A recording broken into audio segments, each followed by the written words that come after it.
Liza Tennell, and Jeremy Tennell. Streaming to you recorded from Seattle, Washington. Here we go.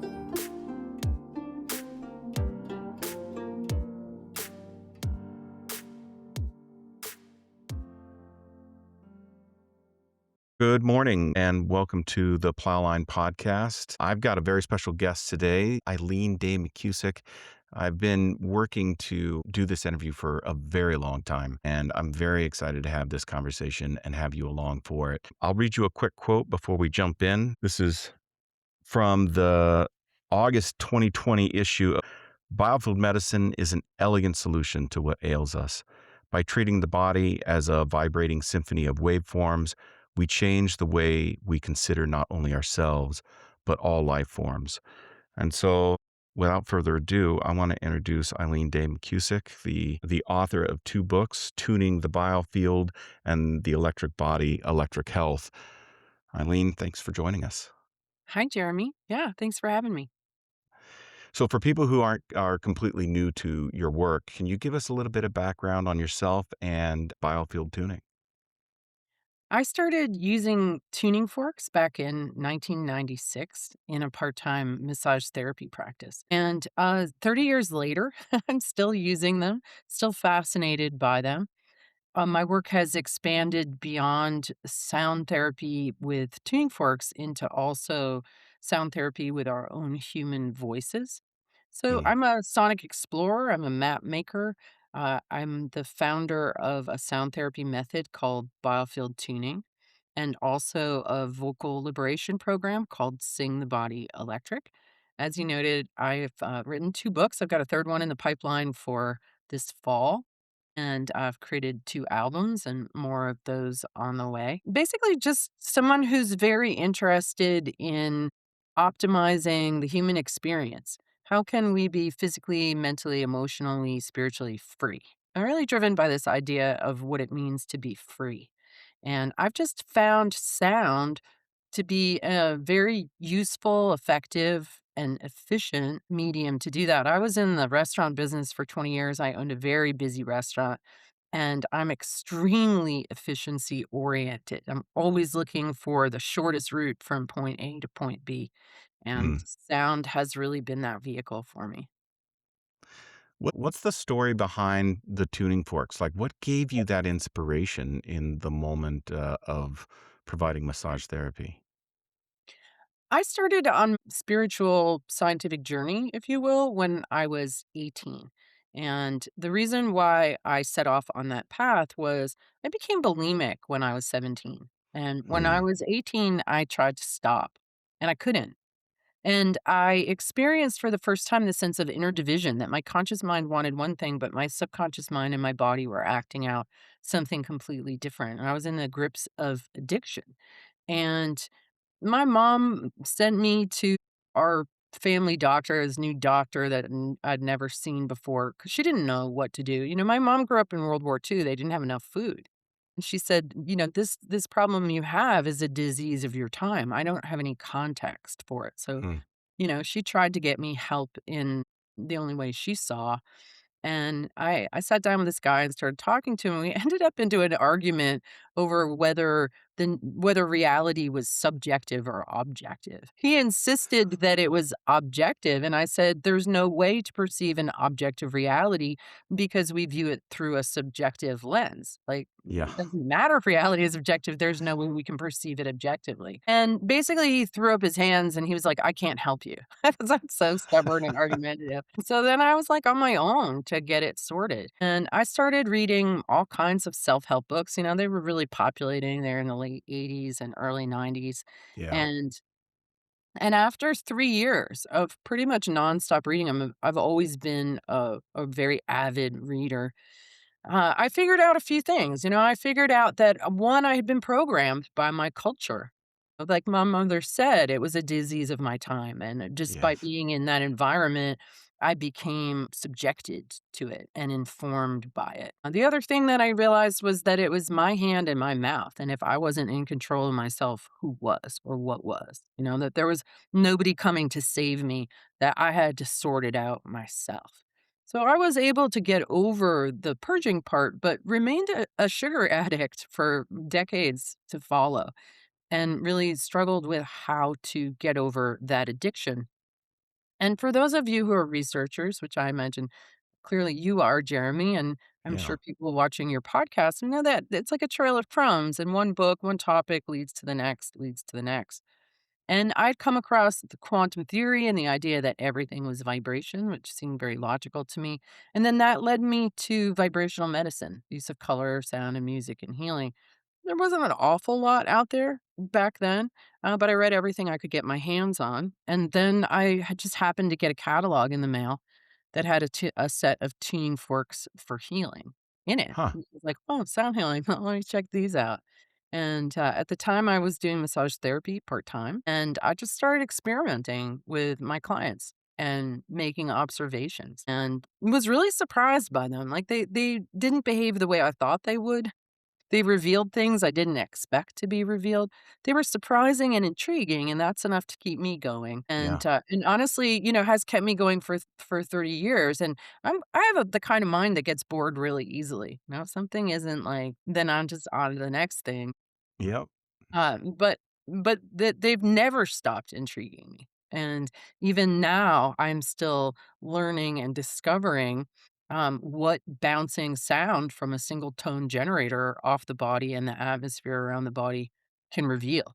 It's very complex, it's very nuanced, it goes far beyond, when you hear tuning forks. I think that regardless of whether you're a Christian and you think that they are of the devil, Mm, or yeah. whether you're a hard scientist and you think they are of the hippies, they're just so much more than that. And I've had the great joy really of this journey of discovery and all the things that they've shown to me and all of the insights they've given me about what it means to be human, the human body, the human mind, the human spirit.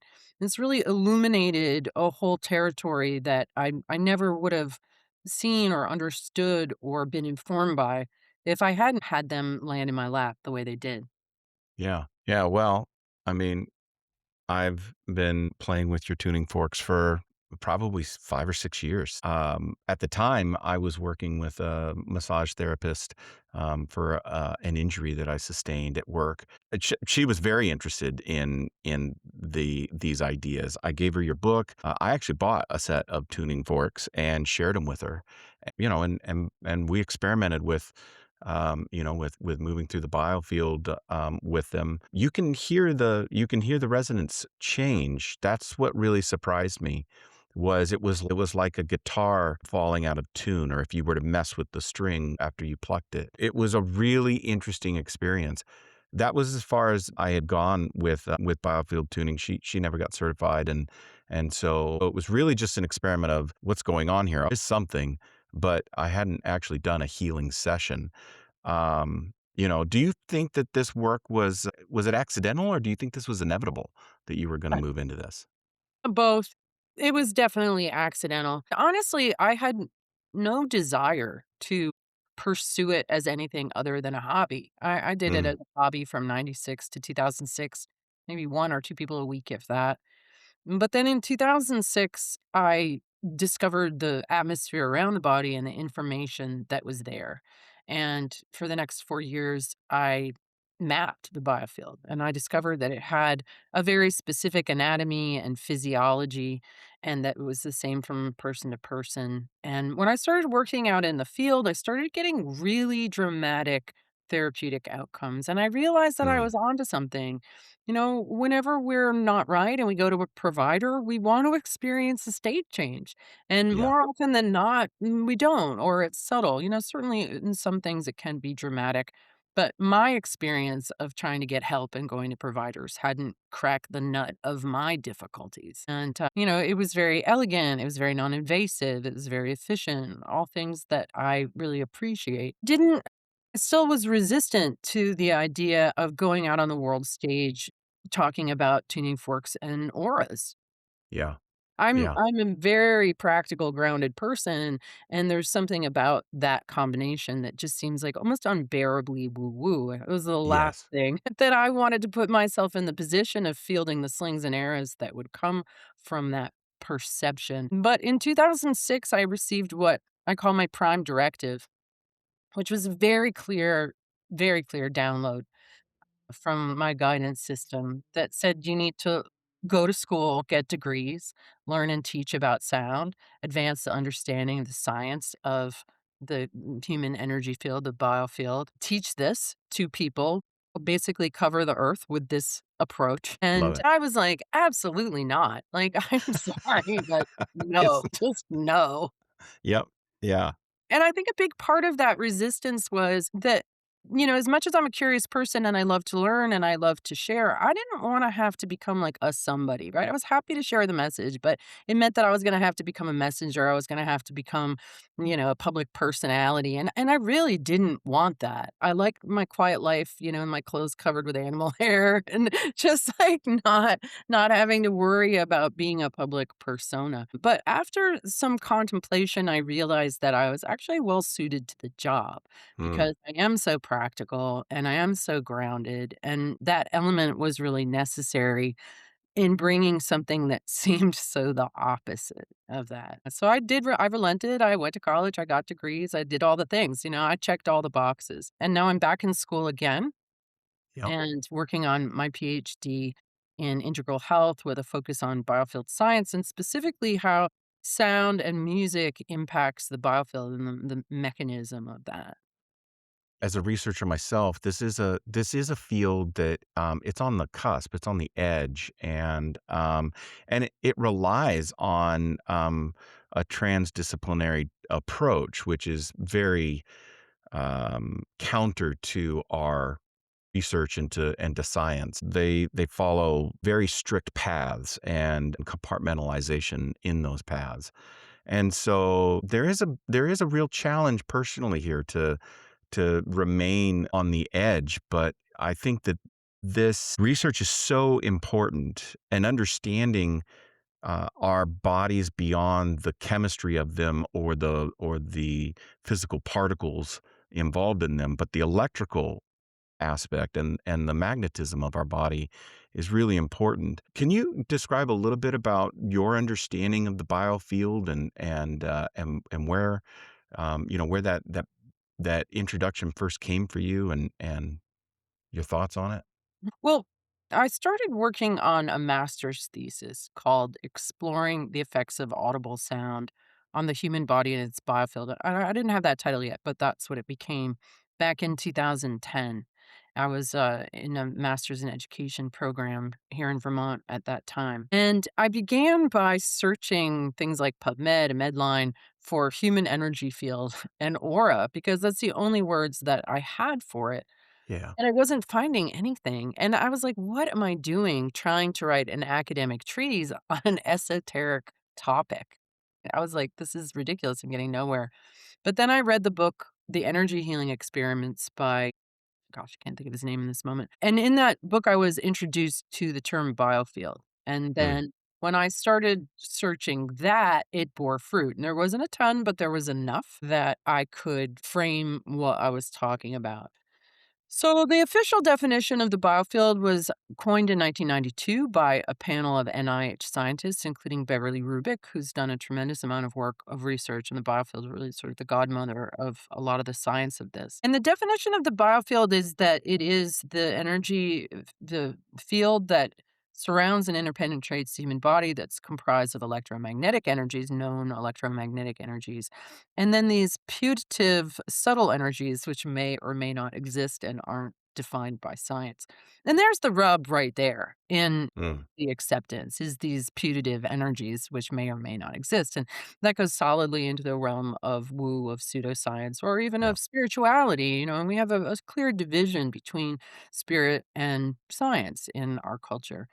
And And so I would say, I kind of boiled it down. I like to boil everything down to its like simplest, most useful way of looking at it. That the biofield is essentially your body's electrical system. Yeah. It's the electricity that beats your heart, that makes your brain waves fluctuate, that is really running through all of your tissues. Every cell membrane has a particular optimized voltage gradient across it. Your fascia, your collagen, your bones are all piezoelectric, and there is electric current running through your body. And current science wants to say that that's a consequence of chemical activity, but that's just not true. It's a Right. force unto itself. That we all learned in grade school that anything that has electric current running through it has a magnetic field around it. That's your biofield. That's your aura. That's your human energy field. It's your magnetic field. It's so Yes. straightforward. I just can't even believe that we've all had the wool pulled over our eyes like we have for decades. We're like, what's the energy in energy medicine? That's taboo. That's nonsensical. That's hippy dippy. And there's just so much like Right.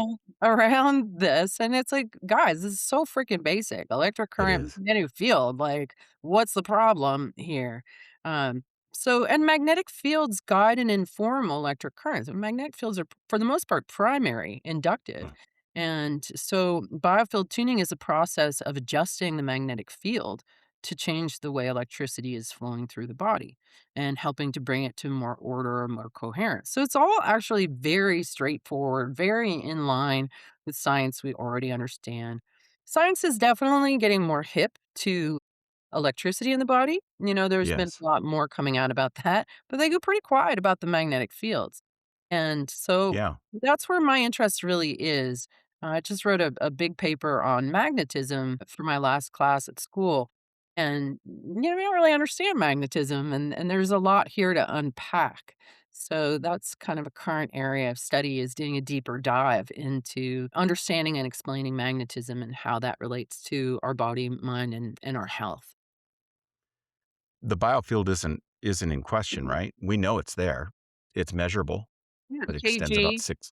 Yeah. EEG, right? And, it can be measured about 6 feet out from your so if you extend your arms, it's about the fingertips. And the amazing thing is that we live in a world in which electromagnetic technology, we've mastered it in many respects. Take a cell phone tower, for instance.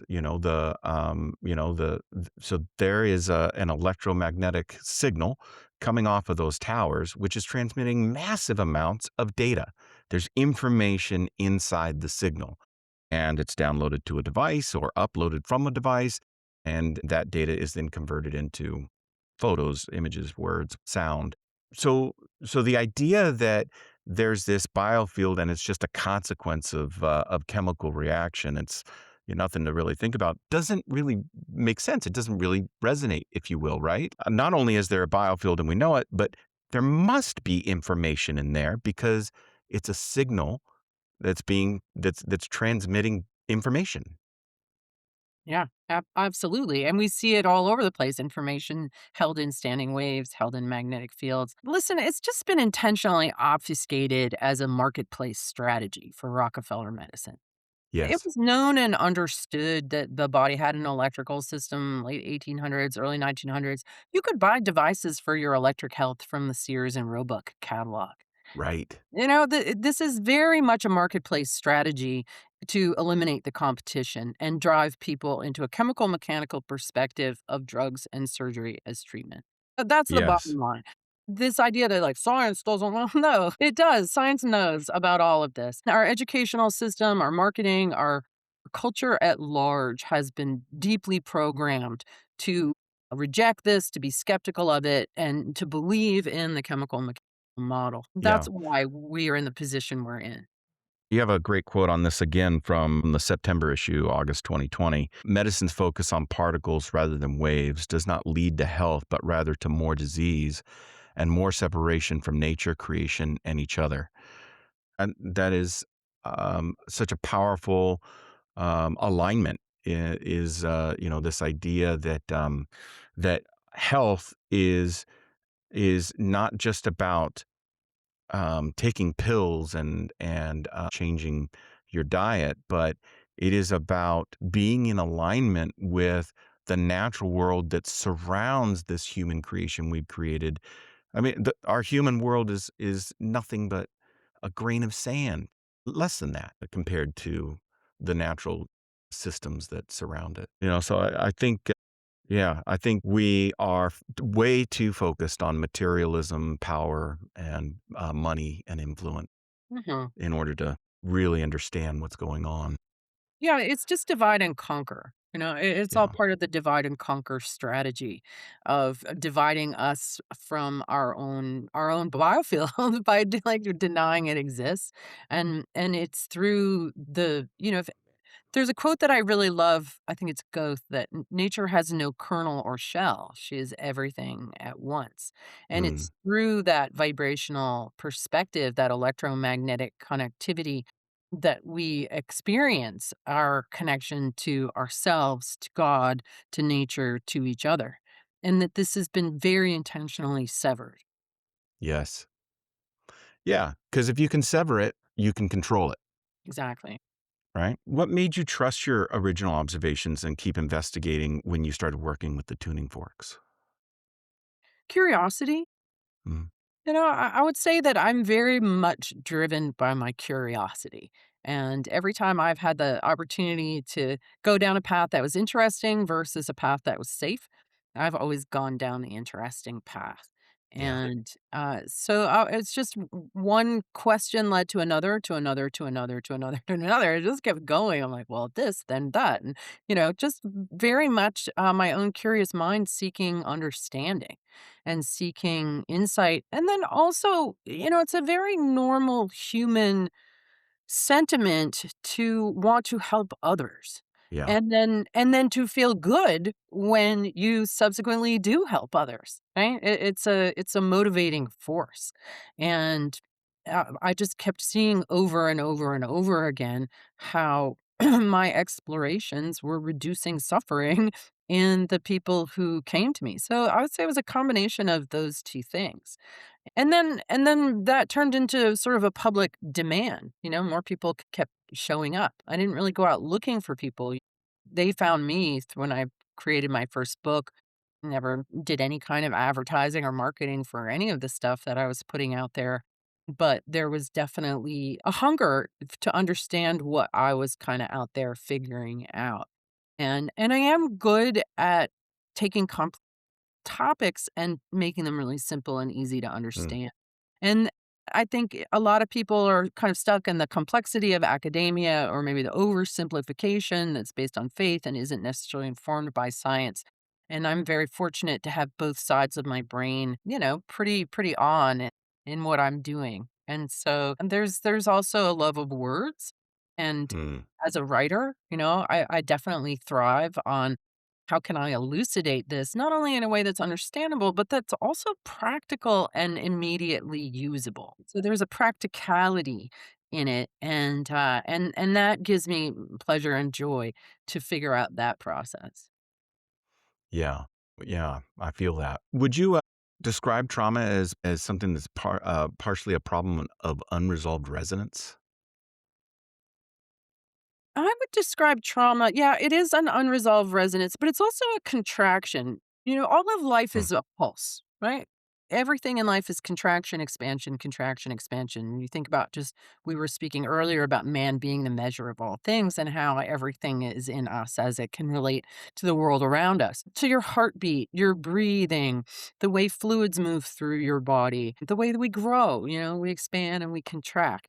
And yeah. so when we have a traumatic input, there tends to be a contraction, and it's the failure to be able to expand back out through that contraction. It's that contraction coming Uh, in and taking root in a pattern of tension in the body, a pattern of tension in the mind. And then there's a subsequent distortion in the signal as a consequence of that arrested expansion. So we find trauma in the biofield as noise in the signal because of the chaos of that and the body's inability to be resilient in healing itself and going back out into its expanded state. And then there's a pretty much almost always a pattern of tension in the body that relates to that. So what I've really observed over, I've treated many, many thousands of people at this point, um, and there's a lot of debate around what causes disease, right? Some people are Hmm. like, "Oh, it's toxins or it's parasites or it's, we beasties or any it's genetics," right? Well, what I've really observed is that it's simply patterns of tension. And Interesting. that when the body has gone into a contractive response, and you think about someone who grew up with an alcoholic, rageaholic father, and all of the sonic inputs that were injurious, that carried Yeah. negative impact, that we're in a constant state of contraction against those inputs. And the body gets hardwired into that contraction and it shows up later as disease. And this is something that is becoming more and more understood about how childhood trauma creates chronic disease, creates disease later in life. When the body has patterns of tension present in it, the garbage trucks can't get into that area. The nutrition can't get into that area. The oxygen can't get into that area. And you start to experience pathology as a consequence of lack of flow. Yeah. So, what my work really fundamentally does is it locates very precisely patterns of tension in the body that were there as a trauma response that has yet to recover, and then supports the body in releasing that, into doing what it's designed to do, which is that pushback. And that's the nature of resiliency. And I don't talk about immunity in my work because I don't necessarily believe in bad bugs. Also, because you can't reduce wellness into like a tiny system in the body. It relates to the whole strength and clarity of your own signal and the strength of that bounce back. To take hits. We're all going to take Yeah. stress. We're all under pressure. But how vital and alive and engaged is your ability to push back on that and bring yourself back to homeostasis, to release, shake off whatever hit you got, and then fully recover from that so that you're not harboring those patterns of tension that are going to create a decline in the physiology. So the body can get stuck in these oscillatory, or lack of patterns, but the biofield tuning can help to restore rhythm and flexibility within that. When you're bringing the fork through the biofield, can you can hear, probably feel too through the fork. Can you? Is it simply a matter of identifying? Oh, there's something here. Let's work through it, or can you physically move it? Mhm. Well, yes. So it's both. So I would say the tuning forks are simultaneously diagnostic in that they help to reveal they're sort of like an invisible ink decoder that uses sort of a sonic braille to reveal where these patterns of distortion are held very specifically in the field. So by combing a fork through the field, we both feel it in our fingertips when we encounter that distortion. You can feel how Yeah. the vibration changes, and then you can hear the distortion.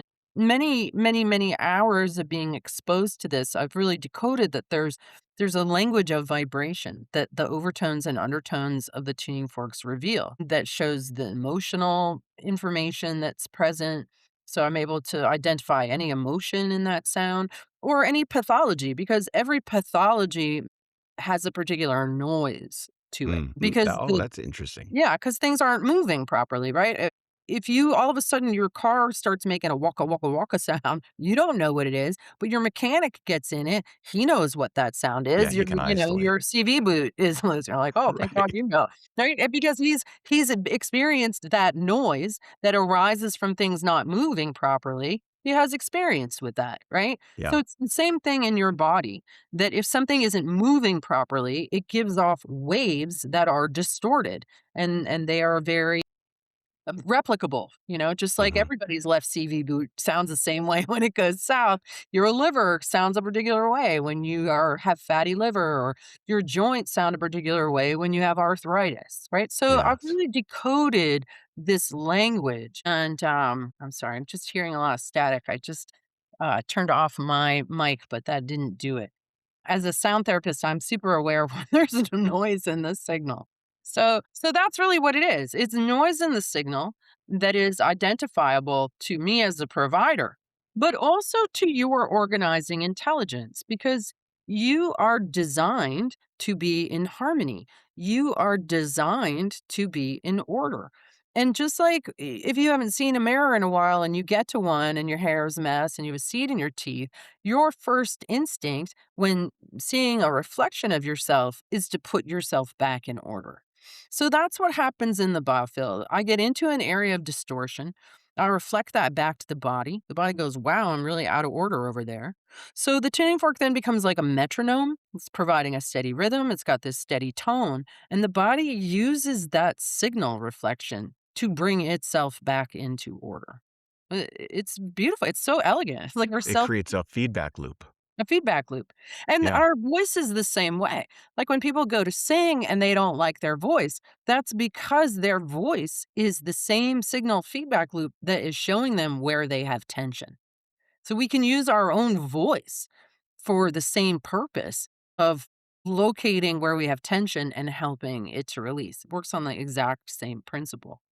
And so, what is often in this pocket of tension, both at the level of the field and the body, is energy. Right? Yes. You think about all the energy that goes into like holding your shoulders tight.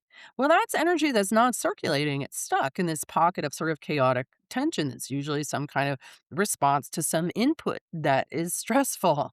And so there is energy held both in the field and in the body in that noise in the signal. Yeah. So when we resolve the noise and the signal, if you think about being in a place where an alarm is going off and you're like, I can't think, I can't do anything, I'm in tension. And then all of a sudden that alarm stops. Then what do? You go, Yeah. You relax. you Yeah. relax. So that's what we're doing. We're, on a very subtle level, this noise in your own signal and the tension that's in it is stopping you from being free to be free. And Yeah. so when the noise settles down, that energy that was held, electromagnetic energy, is then free to be restored back into circulation. Hmm. Okay, that makes sense. In tuning the human biofield, you describe spatial correlations between areas of the field and memories, emotions, and life experiences. When you went through that mapping process, how does that, I mean, just say arbitrarily, you start at the head and you move down. Like, how did that mapping process kind of come about? Did you physically draw something out? How did you diagram that? Well, I discovered the information in the field completely by accident. And it happened very randomly one day because I had only for 10 years, I'd only sort of worked right over the body because why would I do anything other than that? And Right. then one day in 2006, accidentally discovered something going on. I discovered a loud spot, a tonal change, a very dramatic one, about 2.5 feet away from someone. I had walked out of the room, and when I came back in, for whatever weird reason, I activated the tuning fork at the door and started just Huh. walking towards her with the fork activated and then went through this loud spot and then out of it. And I was like, the heck was that? No, and so I went back and I started exploring it and actually did an adjustment because I've been finding loud spots around the body and kind of dragging them to the middle. That was sort of how my process had evolved. I'm like, well, it was gonna be loud anywhere. It should be loud over the chakra or the midline of the body. And so I'd find a loud spot over the shoulder and I'd drag it to the middle. But here was a loud spot hanging out in space, And so Yeah. I dragged that to the middle. The therapeutic outcome was wildly dramatic. And so that led me to become curious about, well, what else is going on here? And so I started as far away as I could in the room that I was in with the next people who came in and started observing all kinds of stuff under like walls and eddies and blank spots and loud spots and distortion. And I was like, well, this is so fascinating. But, the way that the map really came to me was kind of odd. I read a book, I think this was when I was working on my master's thesis, and this gave me a language to describe it. This fellow in this book, I wish I could remember his name, talked about how the way his intuition delivered messages to him was through what he called his mail slot, MAIL slot, like the kind that are indoors, and they go Yeah. boop, and the mail comes in. And, it was in the back of his head, so, information would come in like little notes through that. Well, that was exactly my experience. So I'd be combing the fork through the field and I'd hit a distortion, and all of a sudden my mail slot would open and a little note would drop in, and it would say something like, "Sadness, age 14." And so I would Huh. say to the person, "What did anything sad happen to you when you were 14?" And of course they would have a story, and they tell me it was like this big sad story. And so that is the way that I mapped the field. It all came to me. I'd hit a distortion and exactly what it was would come in through my mail slot.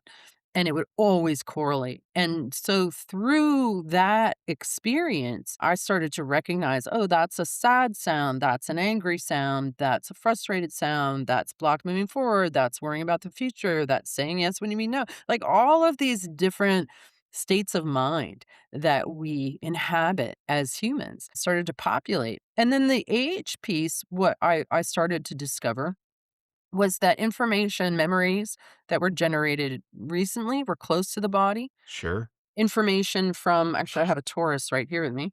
Um, I've got the so same one. yeah, so the biofield is a Taurus, right?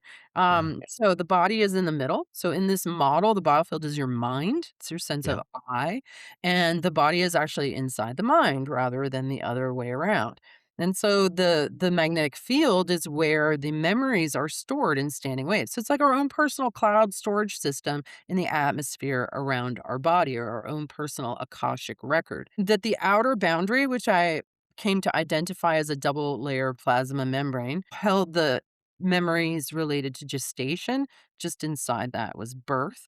And then, so starting at the outer edge of the field is like dropping on a needle on an album, really, and sort of reading the vibrational record of someone's life. And just like an album, it's got highs and lows and crescendos and quieter spots. Your field is the exact same thing.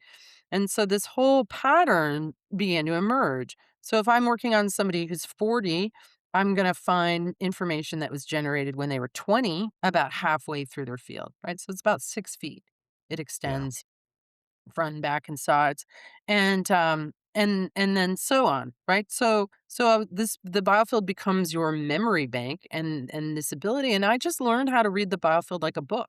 I don't blow people's minds. I just go through them like, this happened when you were this age. This is the personality of your mother, or this is a frame of mind you regular inhabit. But then on a physical level, like you have inflammation here, this isn't functioning there. You have a minor subluxation in T12, it's triggered in this way. Like I'm able to like see, hear, and perceive all of this information just by bouncing sound and listening to the ping back. Hmm. So, but the mechanism that it came through was curious, and I remember being so perplexed by it. I was like, "How do I know this, or where is this information coming from?" Yes. It was always accurate, right? And I'm Yeah. too practical to talk about things like guides, I just can't go there. And I never had a sense of any kind of, like, guides. It was just the anonymous mail slot drop, Yeah. like, but, super, super accurate. And so that's how the whole field got mapped. It was a combination of my own observation, pattern recognition, and these mysterious messages that were always accurate. The one of the reasons for trying to develop a hollow fractal um, application to systems theory and complexity theory in my dissertation work is trying to explain feedback loops like that.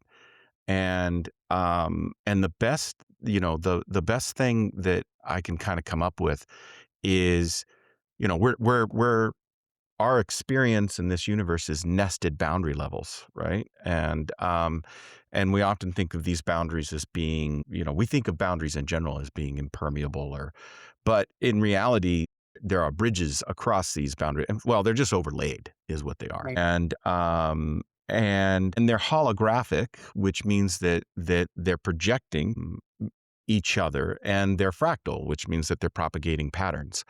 And so, as you described earlier, that feedback loop that's happening between the individual and the biofield as you're moving through it, there's got to be a hollow fractal feedback loop happening behind, beyond you, right? And so that information is moving here and it's moving somewhere out here. And I don't know that that requires a lot of woo woo to explain it. I think it's simply, we may not be able to explain its source, but we can certainly explain its mechanism. And I think anytime we look across domains, disciplines, models of things, you see the same kinds of patterns repeating again and again. Like life is Yes. very fractal, is very holographic. And that was something that I really looked for in framing my model is like, well, how can I look to similar kinds of things in other domains and draw a parallel to that? Like, even in the shamanic concept of soul retrieval, there is this explanation that when we experience trauma, a bit of our soul breaks off. I would say your Mm. biofield and your soul, pretty much the same thing. It is Yeah. your life body, right? It is your individuated sense of I that is created by light. So what a shaman will do is they will go into an expanded state. They will go back in time. They will retrieve that soul fragment and then they will bring it back to the body and blow or place it into the body. Well, Mm. that is exactly what I'm doing in my tuning forks. I'm Right. going back in time. I'm locating this soul fragment, if you will, this bit of light, this bit of energy that is stuck, and then liberating it, and then literally bringing it back to the midline of the body, the center of the biofield, so that it goes back into circulation in the whole system. Yeah, by bringing it into the center, you're putting it back into the flow, right? So it's Exactly. no longer Yeah. stuck. Yeah. Yeah. Yeah, that makes sense. You had this description, let's see. This is from Electric Body, Electric Health. No, wrong one. Mhm. Let's see. Where is that? Well, shoot. It's the idea that, that we're swimming in this uh um in this reality of energy. But that energy can be also understood as plasma, and these ideas of what you're moving are little stuck pieces, fragments of this plasma, and moving. And I believe I read that plasma theory was kind of an interjection point for you. I think your son was studying this and introduced you. We've talked a lot about energy and biofield. Can you bring in a little bit of the plasma lens and what your understanding has evolved in that area? Mhm.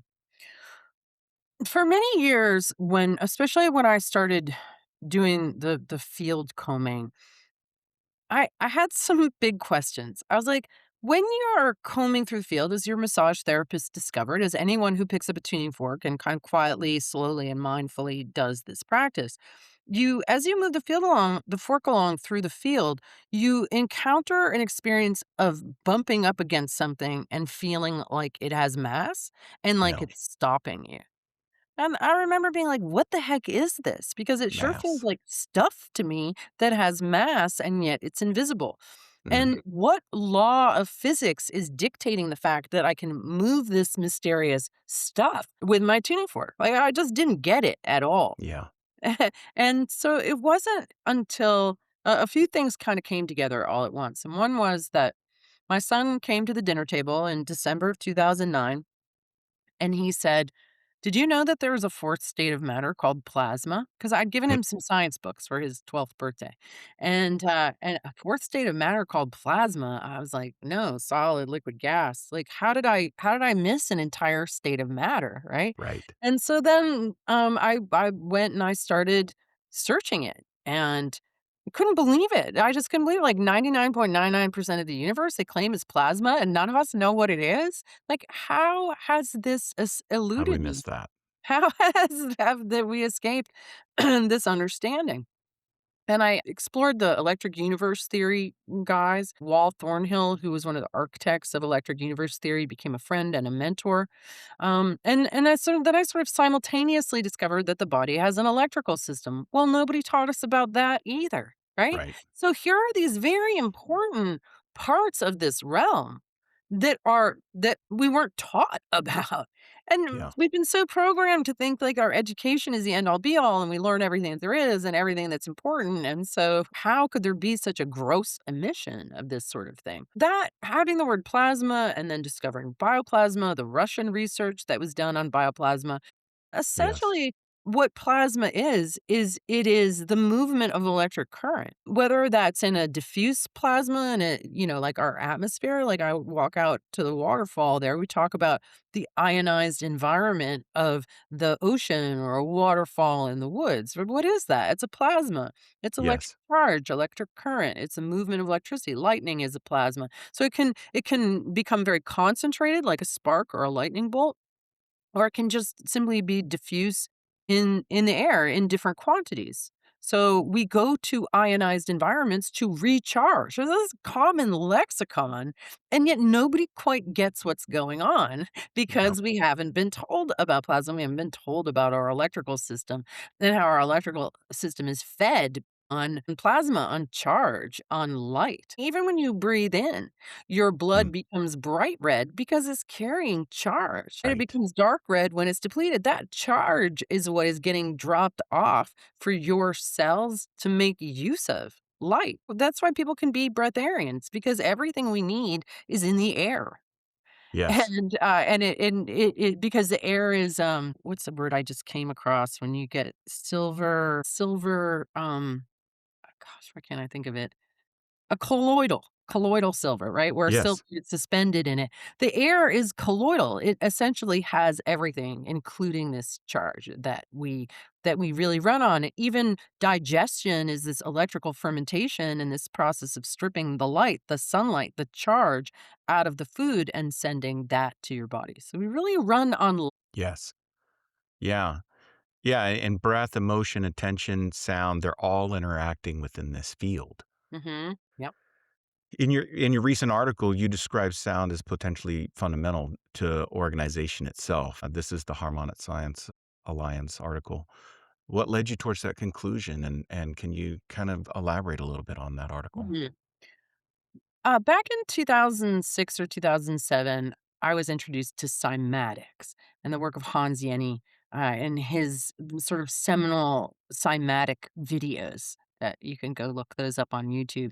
And it blew my mind. I was like, whoa, like the sound current really does underlie everything, that every Yes. single thing is shaped by this sound current. And because there's really no stuff, right? It appears, they say like the electron is like 99 or an atom is 99.99 empty space.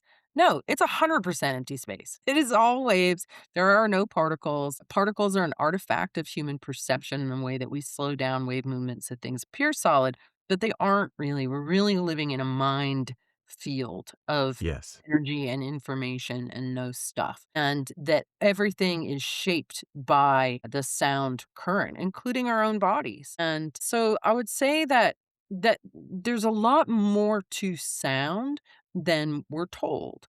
And that particular article, I go deep into all of these additional properties of sound that we don't acknowledge. We don't Yeah, you acknowledge really sound do. as an organizing force. We don't acknowledge that when sound moves through a plasma, which is our atmosphere is a weak plasma, any waves moving through a plasma generate electromagnetic charge. Sound propagates spherically, it propagates it contains complex geometric information. It absolutely informs structure. There's so much more to sound than, it's a mechanical wave of molecules bumping up against each other, something like this. And so, in the past, when I've asserted that sound is an electromagnetic wave, people get really upset with me because they're so adhered to the standard model and the way that it's described, in the absence of understanding that our atmosphere is a plasma. People always somehow want to cite how sound doesn't travel through a vacuum. I'm like, where do you ever encounter a vacuum? Right. What does vacuum have anything to do with this conversation? Like, this Right. has nothing to do with this conversation. Like, why are you invoking it? Yeah. Yeah, you're just repeating something you heard that sounds relevant, but it's Exactly. not. Yeah, it's not. Yeah. Yeah. I think that this whole conversation starts to knock against consciousness and the idea that perhaps consciousness is everything and everywhere. The waveform, the field is consciousness, which makes me think that is it possible that consciousness and vibration are related and perhaps even inseparable? In the beginning was the word. Right. Yeah, and so Yeah. so it is the movement of a vibration through the etheric medium. I mean, ether being a whole other topic, I don't know if we wanna get into that. That Sure. gives rise to phenomenon, that gives rise to the all. So, yes, the field in which the drama of life plays out is consciousness itself. Yes. And this notion somehow that consciousness is an epiphenomenon of wet chemical brain activity is absurd. Like, when did the thought of a thing ever come after the thing? Never. Right. We're Yeah. told so much nonsense that doesn't even make sense, that doesn't fit together with any other model that we observe or see. So much of scientism is take this nonsense on faith. Right. And I Yes. just have a mind that But don't call it faith. yeah, no, it's definitely faith, especially when you don't see any kind of correlation or there isn't any explanation of the mechanism of that, or even the idea that space is a vacuum doesn't make any sense. Because Right. if in our model that what is our boundary of our atmosphere is simply a layer of electrons, right? The magnetosphere, the ionosphere, there's no hard boundary there. Like, how can you have a vacuum separate from something without a hard boundary? You just Right. can't. So that That's doesn't make correct. any sense. And then the idea that like light waves don't need a medium to travel. Well, the whole idea of a wave is that it's traveling through a medium. Like a wave can't Yes. travel through absolutely nothing, right? So we're just told all of these lies that are highly illogical. And then we're just kind of swallow them hook, line, and sinker because they came from an authority. And most people don't have the bandwidth to like look at it critically and question it, right? Right. Yeah. So, that's just that myself and my other peers who are in this field, we do look at it and go like, "Well, that doesn't make any sense. What does make more sense? What's fractally more accurate? What's logically more accurate? What resonates in my body?" Like, a lot of times when people have read Tuning the Human Biofield, they've come to me and said, "This makes sense." I'm like, "Yeah, that makes Yeah, sense." yeah, it makes sense. I think I think we're in a very interesting time, and I think that researchers such as yourself are pushing forward this broader, connected, interrelated understanding of the universe of nature, of science. And that is in conflict with the standard model.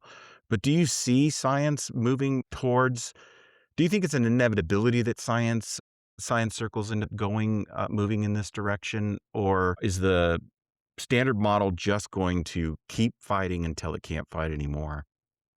Yeah, that's a really good question. So, for my last class, I wrote this paper on magnetism, and I encountered a law that I had never encountered before. And it's called Lenz's law, Mm, Lenzs, apostrophe S, Lenz's law. And basically, what this law says is moving magnetic fields will generate an electric current, and the electric current that gets generated will create its own moving magnetic field that is pushing back against what was generated. So, and when you think about this, like that actually makes sense in the way life works because otherwise things wouldn't really work. So, this works right. at the level of physics that I just described, electromagnetism. It works in our own piezoelectric tissues that, if something squishes in on you, your body's gonna kind of squish back, right? That's that resiliency that I was talking about. It also operates at the level of psychology. If I go and threaten my teenage child that I'm gonna take away some of their freedom, they're gonna Mm, push back, they're gonna rebel. If I say to somebody, there's no such thing as viruses, they've been so programmed to believe that like viruses are the end all be all, they're yeah. gonna have cognitive dissonance, they're gonna push back, they're gonna, right, assert their perspective. So we see this all the time in this sort of like pushback in life, and that's just Yes. a natural law, okay? Um, so this was really helpful for me to hear because I feel like I went back into my PhD sort of as a warrior wanting to slay. Mm, Like, I yeah. didn't know this standard model nonsense, like off with its Right. head. And uh, Yeah. and what this discovery of like push and pushback made me really realize is that the way that things move forward is really a dance. Hmm. It's the jitterbug, it's the tango, it's the, boop, boop, boop thing. And so really made me go from being a warrior to being a dancer. And Well said. being willing to be like, okay, I'm gonna push on this and I'm gonna receive the pushback and whatever that is, I'm gonna sort of modify my approach and I'm gonna push again. And together, we're going to dance this whole uh understanding or this model into something that is more holistic, that is more whole systems, that is more really rational at the end of the day and logical. and Yes. also informed by deep study, by rigorous study, by experimentation, by, for me, familiarizing myself with the language and the systems that are already there, and how can I be additive in such a way that starts to push the needle. And I know that there are many other people doing this. I know the needle is already moving. In fact, I Yeah. wrote another paper where I was talking about the idea of dogma in scientism, and how there's a sort of rigorous adherence to dogma of the standard model. And I, Totally. I started to write this paper on it. They're so dogmatic. But then I realized that, there are a lot of studies coming out on how mindfulness meditation, on how music, a lot of funding right now for how music informs us. And so in that paper, I ended up talking about not, what a bunch of stuck in the mud jerks, but like, this is actually changing. This is actually opening more to this, right? So I realized Yeah. that I needed to speak to the transformation that was happening instead of speaking to the entrenchment that's been there. And I think Mm. that that's part of it too, right? Just by how we language it and help speak it this transformation into being through that. Yeah, I've gone through a very similar shift as well. I think that there's a lot of harm that the standard model does, and yet at the same time, we wouldn't be here if it wasn't for that standard model. It's not Right. that it doesn't work. It works, it's not sustainable in the long term Mhm. because its lack of interconnection and interrelationship end up to an inevitable end. And so in order to bridge that, we're going to have to move towards an interconnected model. Yes, exactly. And if that's the case, if humans, individual humans influence one another electromagnetically and vibrationally, what responsibility comes with that? Well, I would say the responsibility to be coherent, right? Yes. That is sort of the key word here, in that the more I get the noise out of my own signal, the more I become aligned with the true song of the cosmos, of the music of the spheres, of the breath and the whisperings of the earth, of the murmurings of my own soul, the more coherent I become. And I generate a coherent field around myself that informs the people, the space, the water, everything with that, because we are little broadcast towers, and we do absolutely influence how reality shapes itself around us. Just for an example, I just gave a talk this past weekend, an event I was at, and I asked, like, who still has road rage when they're out driving? People Totally. kind of sheepishly raise their hands like me. Yeah, And I used to too. I don't at all now, because I that's brought my awesome. field to a level of coherence where, one, I'm creating my own reality tunnel that is causing me to encounter coherence, but I'm also informing the space around me with coherence, right? Yes. And I've resolved my own places of patience towards myself, anger towards me, because it's all about your relationship with you at the end of the day, right? Yes. And it's easy to project it onto that idiot that pulled out in front of you and is now going 15 miles an hour under the speed limit when you're like, gotta get somewhere, right? Connect that which is already in you can like boil up in a situation like that, but it has nothing to do with that poor soul that is a little clueless that's in front of Yeah. you, right? It has everything to do with your own pockets of tension, with your own unresolved, undigested things that are using that opportunity to express, because we need to express. We heal through expressing, not suppressing. And Right. so Yes. the more coherent we become, the more calm, the more grounded, the more patient, the more compassionate, the more gratitude we experience, we'll just give a lot more grace in any kind of situation like that, right? And then that becomes a collective field. Now, can you imagine what the roads would be like if everyone was coming from that centered place where they were at peace with themselves, where they could grant patience and grace? We have a completely different world. So it's really up to each of us. And I think so many people are oriented towards this, to become the best version of themselves, to become the most coherent, capable, functional, expressed version of themselves, for their own health, if nothing else. Right? That's right. Yeah. Yeah. Yeah, that's the nature of that hollow fractal system. You just in your road rage example and this idea that, I've worked through it to move towards this tunnel of coherence. You're describing exactly what we just talked about a little bit ago when you were talking about moving stuck energy towards the center of the torus. It's holofractal. Yeah. Yeah. Yeah. How do you think media and technology architecture are shaping coherence in our current world, or not shaping? Well, unfortunately, the quote Satanists, the Yeah. people who have the divide and conquer agenda, the people who have the misinformation agenda. And, maybe it's not unfortunately, because I really feel like the nature of this realm is sort of like a game.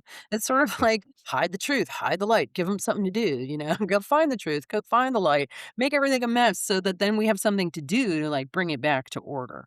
And so I Yeah. don't necessarily see the us them dichotomy of like evil and good and they're bad and this is a prison planet. I'm like, we can hang out in disembodied bliss, but I imagine that gets boring, right? So we come Right. here for something to do in the same way we read books or go to plays or go to movies. It's like, let's fill the time with adventures and challenges. And so, there's this whole concept of the angel Samael in the left hand of God, the temptation, the trickster that tempts you, but then ultimately also brings you back to God. Right. Right. And Yes. so it's all God and it's all good. And it's it's challenging to navigate, right? Because there is so much darkness, so much misinformation. But then that causes us to come together in community if people are like, I found a piece of the truth. I found Yeah. some of the light, and we get Yeah. together, kind of put our puzzle pieces together. And so I think that it serves a purpose. Yeah. It does what is there, the dark forces, what's going on planet Earth. Um, yeah, I mean, it's up to us all individually to figure out how to navigate the game. How do you keep your health meter up? How do you keep your wealth meter up? How do you find good teammates?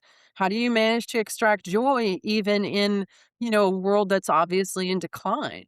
Um, I personally am ready to go to the party at the end of the world, like Yeah. I think that there's a lot of doom and gloom, and that's even part of the game to overcome. It's like, Certainly. can I just suck joy out of how good I made my cappuccino this morning?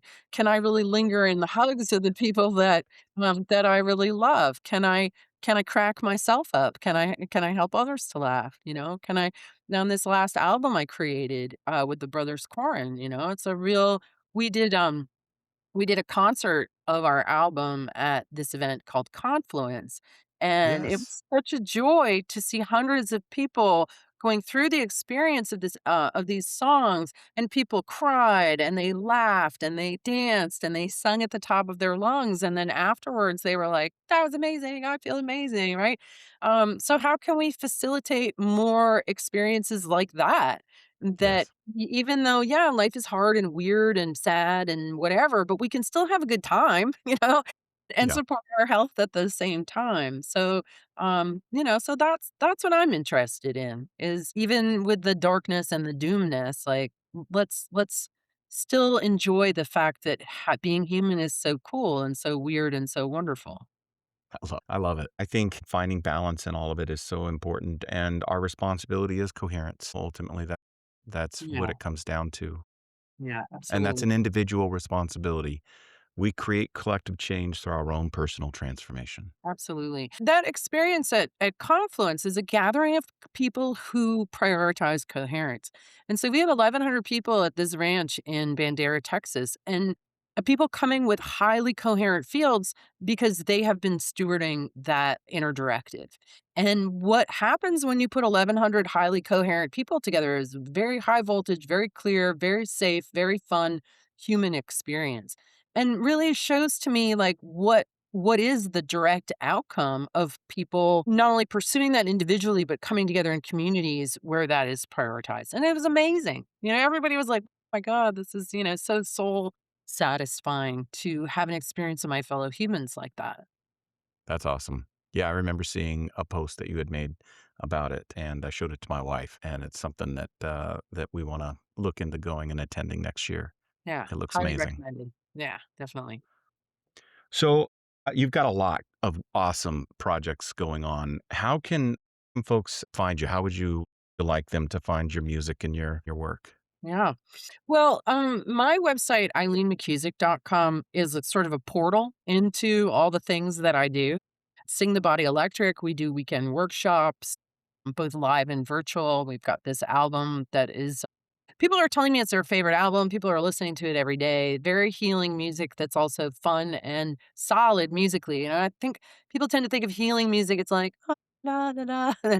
This is not that. There's some heavy metal, like head banging. There's some lullabies. There's a really diverse collection of music, again, designed to help you to express what society has told you to suppress. I have a YouTube channel. I've got a lot of stuff on that. Obviously, biofieldtuning.com, Biofield Tuning Store. I have my own line of very high quality tuning forks. My tuning forks are more expensive than everyone else's. It's because they're better, quite honestly, because I'm a terrible perfectionist and they're just made of a metal alloy that others are not. Very thoughtfully curated tuning forks there. If you want to get into sound healing, please don't buy cheap forks on Amazon. They're just not sound healing tools. And Yeah, you're not going to want to use a tool that isn't designed for the job. Mine really are. I've got a Substack where I kind of put my more heady stuff. I've got, as I'm writing papers for school, I'm kind of altering those up a bit to share on Substack. So that's there. Obviously, I'm on Instagram and Facebook as well. Lots of resources, lots of free resources that I've put out there. Certainly Tuning the Human Biofield and Electric Body, Electric Health, and they're both on Audible as well.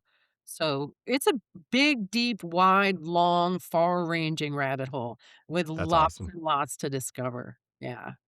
Yeah, you've done an amazing job of taking something that you've been called to do and finding a way in order to allow it to express itself through you. And so I really appreciate all of the resources that you provided. I've enjoyed them over the years. I hope listeners will also dig in and enjoy them because this is a part of the coherence journey that we talk about in the Morning Breath live stream that we do every day. So dig into Eileen's work because she's a pioneer and that's important stuff. I really appreciate you being here. Thank you so much.